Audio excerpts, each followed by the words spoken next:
Today, we're going to dive into 3 stories, all from a single chapter in the book of Matthew. And what's so amazing is how they build on each other to create this incredibly powerful framework for what it means to be watchful. Seriously, these aren't just some ancient tales. They are a masterclass in how to prepare for the future. And really, it all comes down to a question I think we all grapple with. How do you actually get ready for a future you can't predict? Well, these stories don't just give us one simple answer. Instead, they offer 3 really distinct but totally interconnected layers of what it means to be ready. Okay, so our journey starts with the most personal parable of the 3.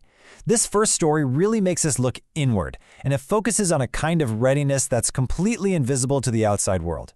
So let's get right into the text. The scene is set in Matthew 25, verse 1. Then the kingdom of heaven will be like 10 virgins who took their lamps and went to meet the bridegroom. Now, on the surface, it seems like everyone's on the same page, right? They're all waiting for a big celebration. But the real difference, well, that's in the details. And boom, right away, the story draws this sharp line between them. You've got the wise, who thought ahead and brought extra oil, and then you've got the foolish, who didn't.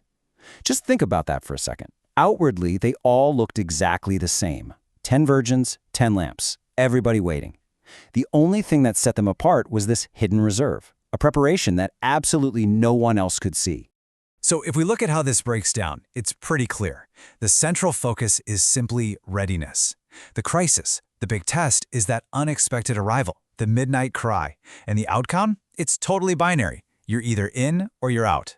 The key theme here is all about inner watchfulness, that personal preparedness that, as the story makes painfully clear, you just can't borrow at the last minute.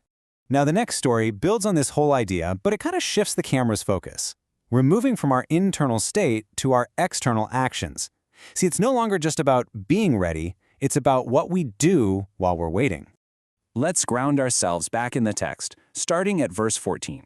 You have a master, he's about to go on a journey, and he entrusts his property to his servants. He gives them talents, and you got to understand, a talent back then was a huge amount of money.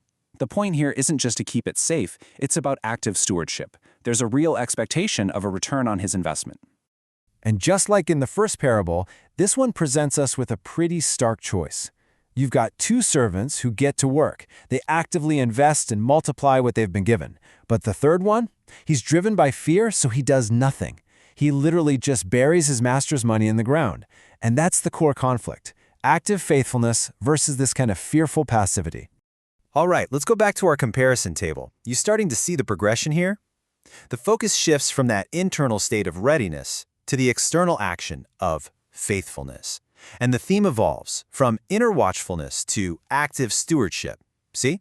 It's not enough to just have oil in your lamp. You also have to use the talents you've been given. And now we get to the climax of the entire chapter. The lens pulls back, way back. We're not in a private scene anymore. We're not even in a single household. We are now in a cosmic courtroom, and all of humanity is gathered for a final verdict.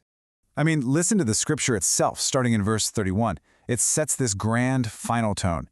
When the Son of Man comes in his glory, all the nations will be gathered before him. Notice that shift? This isn't being presented as a simple story anymore. It's a direct depiction of a final judgment on a truly universal scale. So here, the 2 groups are called the sheep and the goats. And the standard for separating them is, well, it's stunningly simple. It all comes down to how they treated the least of these, the hungry, the thirsty, the stranger, the sick. Their love was either obvious through their actions, or it wasn't. Okay, let's look at the full picture now. Our table is complete. For the sheep and goats, the focus is the outcome, and that underlying theme is the evident fruit of love. You can now see the entire arc laid out, from our inner readiness to our active faithfulness, and finally to the visible, tangible evidence of a transformed heart. So we have this really clear progression, right? From inner readiness to active faithfulness to the final evidence of love. But these aren't just 3 separate lessons. No, they're designed to interlock, to deliver one unified, super powerful message about what it truly means to be watchful. Here's exactly how they connect. The story of the virgins is a warning against false security, thinking we're ready when we're actually not. Then, the story of the talents warns us against passivity, against just hiding what we've been given. And finally, that last scene of judgment, it reveals the ultimate criteria, our tangible acts of love and mercy. So here it is, the unified message of the whole chapter, all boiled down. It's a three-part call to action. Be ready inwardly, like the wise virgins. Be faithful outwardly, like the good servants. And crucially, live your life with an expectation of final accountability, where your tangible love for others is the ultimate evidence. And you gotta appreciate the narrative genius in how this chapter is structured.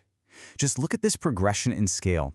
It's so intentional how it zooms out, from a private, personal scene to a larger household, and finally, to a cosmic courtroom that involves every single person. With each step, the urgency and the stakes just get higher and higher. Which brings us to where we have to end, with a question for ourselves. If the final verdict, the ultimate measure of our readiness, is based on how we treat the most vulnerable people around us, what does that actually mean for how we live our lives, right here, right now?